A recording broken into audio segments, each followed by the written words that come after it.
दोस्तों, रामायण भारत के सबसे प्रसिद्ध ग्रंथों में से एक है। रामायण के ऊपर आपने काफी सारी किताबें और टीवी सीरियल भी देखे होंगे, लेकिन हमेशा सवाल यही रहा है कि क्या वाकई में ऐसा कुछ हुआ भी था या फिर रामायण एक काल्पनिक कहानी है। यहाँ तक कि कुछ लोग भगवान के होने पर भी सवाल उठाते हैं और रामायण को केवल कहानियों से भरी किताब मानते हैं। लेकिन आज के इस वीडियो में आपको इसके सत्य के होने के सबूत के बारे में बताया जाएगा, जिसका हर एक सबूत इसके सत्य होने की ओर इशारा भी करता है। रामायण के अनुसार भगवान राम ने अधर्मी रावण को मारकर धर्म की स्थापना की थी। ज्यादातर लोगों का सवाल होता है कि क्या भगवान राम वाकई धरती पर पैदा हुए थे? क्या वास्तव में रावण के 10 सिर और 20 भुजाएं थीं? या फिर क्या हनुमान जी अपनी इच्छा से अपना रूप बदल सकते थे? क्या सच में हनुमान जी ने लंका को जलाया था? इन तमाम सवालों के जवाब आज के वीडियो में आपको देखने को मिल जाएंगे। इसीलिए दोस्तों, इस वीडियो को आप बिना स्किप किए हुए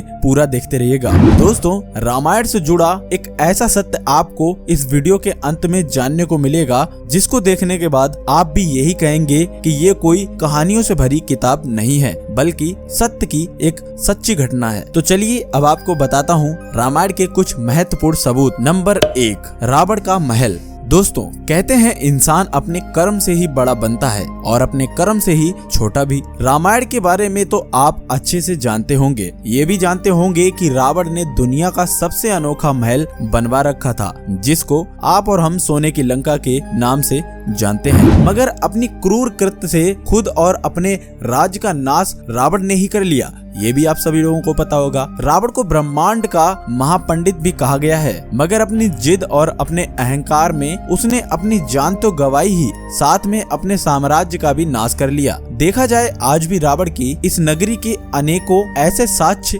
श्रीलंका में देखने को मिलते हैं, जो रावण के सोने की लंका की भव्यता का वर्णन करते हैं। श्रीलंका की सरकार को श्रीलंका में एक ऐसा महल मिला है जिसमें ये दावा किया जा रहा है कि ये रामायण काल का ही महल है। इस महल से बहुत सारे सीक्रेट रास्ते निकलते हैं जो इस महल को शहर की कई गलियों से जोड़ते हैं, लेकिन रिसर्च टीम का कहना है कि ये गुप्त रास्ते नेचुरल नहीं हैं, बल्कि इनको मनुष्य के द्वारा बनाया गया है। श्रीलंकन हिस्ट्री के अनुसार रावण शहर के अलग अलग हिस्सों पर पलक झपकते ही प्रकट हो जाता था और कुछ ही सेकेंडों में वह अपने महल में भी पहुंच जाता था, जो ये प्रमाणित करता है कि रावण सीक्रेट रास्तों का इस्तेमाल करता था। नंबर 2, द्रोणागिरी पर्वत। रामायण की कथा में इस बात का जिक्र किया गया है कि रामायण की लक्ष्मण और मेघनाद के युद्ध में मेघनाद के बाण से लक्ष्मण मूर्छित हो गए थे। तब राजवैद्य सुरेन के उपाय के अनुसार द्रोणगिरी पर्वत से संजीवनी बूटी लानी थी। तब हनुमान जी ने संजीवनी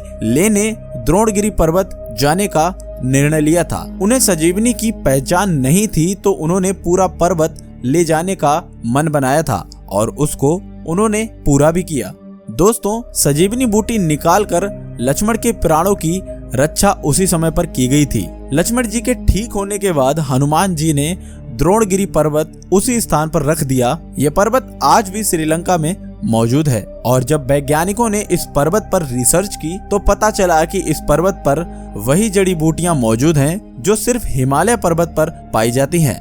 श्रीलंका में हिमालय की जड़ी बूटियों का पाया जाना इस बात का सबूत है कि लक्ष्मण जी को संजीवनी बूटी देने की घटना पूर्ण रूप से सत्य है, क्योंकि दोस्तों ये जड़ी बूटी उसी स्थान पर मिली है जहां पर लक्ष्मण जी को संजीवनी बूटी दी गई थी। इसके अतिरिक्त दूसरे हिस्सों में इस तरह की कोई भी जड़ी बूटी नहीं मिलती है, जो इस घटना को और भी अधिक सत्य प्रमाणित करती है। नंबर 3, रामायण कालीन हवाई अड्डे। दोस्तों, श्रीलंका की रामायण अनुसंधान कमेटी पिछले 9 सालों से लगातार रामायण से जुड़े सबूत इकट्ठा करने में श्रीलंका के कोने कोने को छान रही है, लेकिन पिछले 4 सालों की खोज से रिसर्च टीम के 4 रामायण कालीन हवाई अड्डे हाथ भी लग चुके हैं। कमेटी के अध्यक्ष अशोक केंथ का कहना है कि रामायण में वर्णित लंका वास्तव में श्रीलंका ही है, जहां उसानगोडा, गुरुलोपोथा, तोतुपोला कंधा तथा बरियायापोला नामक 4 हवाई अड्डे भी मिले हैं। इनमें उसानगोडा रावण का निजी हवाई अड्डा था, जिसका इस्तेमाल रावण सबसे अधिक किया करता था। दोस्तों, रिसर्च टीम का कहना है कि हवाई अड्डा पूरी तरह से नष्ट हो चुका है। इसके पीछे का कारण यही बताया जाता है कि जब हनुमान जी लंका सीता माता की खोज में गए थे तो वहां से लौटते समय उन्होंने रावण के निजी उसानगोड़ा हवाई अड्डे को पूर्ण तरीके से नष्ट कर दिया था। ये हवाई अड्डे न केवल हमें ये बताते हैं कि रामायण सच में हुई थी, पर ये भी बताते हैं कि इसमें लिखी गई सभी बातें जिन पर हम विश्वास नहीं करते वो सभी बातें सत्य हैं। नंबर 4, अशोक वाटिका के सबूत। रामायण के अनुसार माता सीता का हरण करने के बाद रावण ने उन्हें अशोक वाटिका में रखा था। ये रावण की पसंदीदा और रहस्यमय जगह थी। यही वजह थी कि हनुमान जी भी अशोक वाटिका को आसानी से खोज नहीं पाए थे। लेकिन दोस्तों, सबसे हैरान करने वाली बात तो ये है कि अशोक वाटिका आज भी लंका में स्थित है। ऐसा माना जाता है कि इलिया पर्वत की एक गुफा में सीता माता को रखा गया था, जिसे सीता इलिया के नाम से भी जाना जाता है। यहाँ सीता माता का एक मंदिर भी है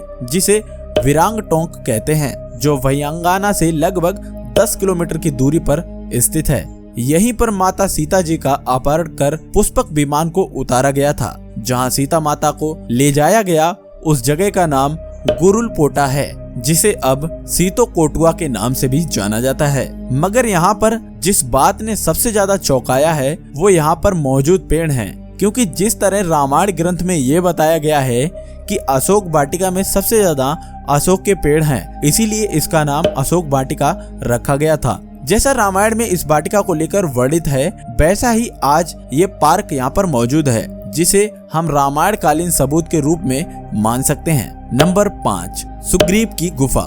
दोस्तों, रामायण की एक कहानी के अनुसार वानर राज बाली ने दुंदुभी नामक राक्षस को मारकर उसका शरीर हवा में फेंक दिया था। हवा में उड़ते हुए दुंदुभी के रक्त की कुछ बूंदें मानतंग ऋषि के आश्रम में गिर गई थीं। उस समय मानतंग ऋषि भगवान के ध्यान में विलीन थे, लेकिन जब उन्हें इस बात का पता चला तो ऋषि ने अपने तपोबल से ये जान लिया कि ये किसकी हरकत है। क्रोधित ऋषि ने बाली को श्राप दिया कि यदि वह कभी भी ऋष्यमयुक पर्वत के क्षेत्र में आएगा तो उसकी मृत्यु हो जाएगी। ये बात उसके छोटे भाई सुग्रीव को पता चल गई और इसी कारण से जब बाली ने उसे प्रताड़ित कर अपने राज्य से बाहर किया तो वह इसी पर्वत पर एक कंदरा में अपने मंत्रियों समेत रहने लगा, क्योंकि सुग्रीव को इस बात का अच्छे से पता था कि बाली कभी भी इस जगह पर नहीं आ सकता।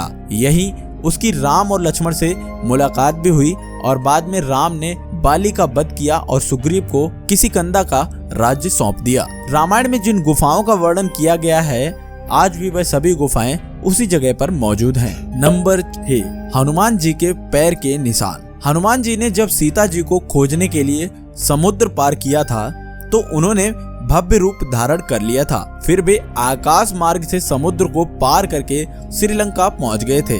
ऐसा कहा जाता है कि जब उन्होंने अपने पहले कदम रखे वहां उनके पैरों के निशान बन गए। ये निशान आज भी वहां पर मौजूद हैं, जिसे हनुमान पद कहा जाता है। नंबर 7, पानी में तैरने वाले पत्थरों के सबूत। महाकाव्य रामायण के मुताबिक सीता को लंका के राजा रावण के कब्जे से छुड़ाने के लिए भगवान श्री राम को जब लंका जाना था, लेकिन समुद्र होने की वजह से भगवान राम और उनकी बानर सेना लंका नहीं जा सकते थे, तो उन्होंने सुग्रीव की बानर सेना की मदद से ये पुल बनवाया था। राम सेतु पुल के पत्थर पानी पे तैरते थे। सुनामी के बाद रामेश्वरम के उन पत्थरों में से कुछ जमीन पर आ गए थे। शोधकर्ताओं ने जब उन्हें दोबारा पानी में फेंका तो वो तैर रहे थे, जबकि दूसरे पत्थर पानी में आमतौर पर डूब जाते हैं। शोधकर्ताओं के अनुसार पुल को बनाने के लिए एक विशेष प्रकार के पत्थर का इस्तेमाल किया गया था, जिसको विज्ञान की भाषा में प्यूमाइस स्टोन कहा जाता है। इस पत्थर की सबसे बड़ी खासियत ये है कि इसके अंदर छोटे छोटे छिद्र होते हैं, जिस वजह से ये पानी के अंदर डूबते नहीं हैं। रामायण काल में भी इन पत्थरों के पीछे का विज्ञान उनको पता था, जिसके चलते उन्होंने इन पत्थरों का इस्तेमाल राम सेतु को बनाने में किया, जो रामायण काल का एक पुख्ता सबूत माना जाता है। नंबर 8, लंका जलने के अवशेष। दोस्तों, रामायण के अनुसार हनुमान जी ने समस्त लंका को आग लगाकर जला दिया था, जिसके प्रमाण उस जगह से मिलते हैं आज भी। हनुमान जी ने जिस जगह को जलाया था उसकी मिट्टी आज भी काली है, वहीं उसके आसपास की मिट्टी का रंग वैसा ही है जैसा आमतौर पर मिट्टियों का रंग होता है। नंबर 9, राम सेतु। रामायण सच में हुई थी, इसका सबसे बड़ा पुख्ता सबूत है राम सेतु। राम सेतु को एडमंड्स ब्रिज भी कहा जाता है। ये चूना पत्थर से बना हुआ है। इसके बारे में पक्का सबूत तब मिल गया जब नासा ने सैटेलाइट तस्वीरें जारी की। इन तस्वीरों में कुछ ऐसा था जिसको देखकर वैज्ञानिक भी हैरान रह गए थे। इन तस्वीरों में पत्थरों से बनी हुई लाइन को देखा गया था। जब इनकी डीप में स्टडी की गई तो इस बात का पता चला कि ये भारत के धनुषकोटी से श्रीलंका के मन्नार द्वीप को जोड़ती हैं, जिसकी लंबाई तकरीबन 30 किलोमीटर हो सकती है। नासा के वैज्ञानिकों को सैटेलाइट तस्वीरों में जिस जगह पर पत्थर से बना हुआ पुल दिखाई दिया, यह वही जगह है जिसका जिक्र रामायण में मिलता है। अमेरिका की रिसर्च टीम ने भी इस बात का दावा किया है कि ये पुल रामायण काल का ही है, क्योंकि ये बहुत ही पुराना ब्रिज है जिसको काफी समय पहले बनाया गया था। 15वीं शताब्दी तक ये पुल पैदल पार करने के लायक था, लेकिन एक चक्रवात के कारण यह पुल अपने पूर्ण स्वरूप में नहीं रहा। दोस्तों, वैज्ञानिक तौर पर इस फैक्ट को हम रामायण के एविडेंस के तौर पर देख सकते हैं।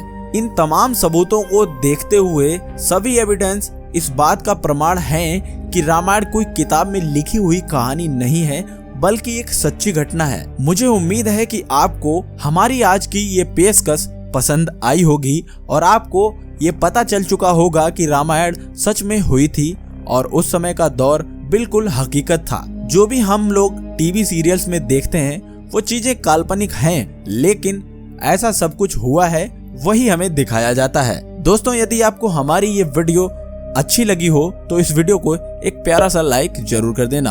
हम मिलते हैं आपको अगली वीडियो में, तब तक के लिए धन्यवाद।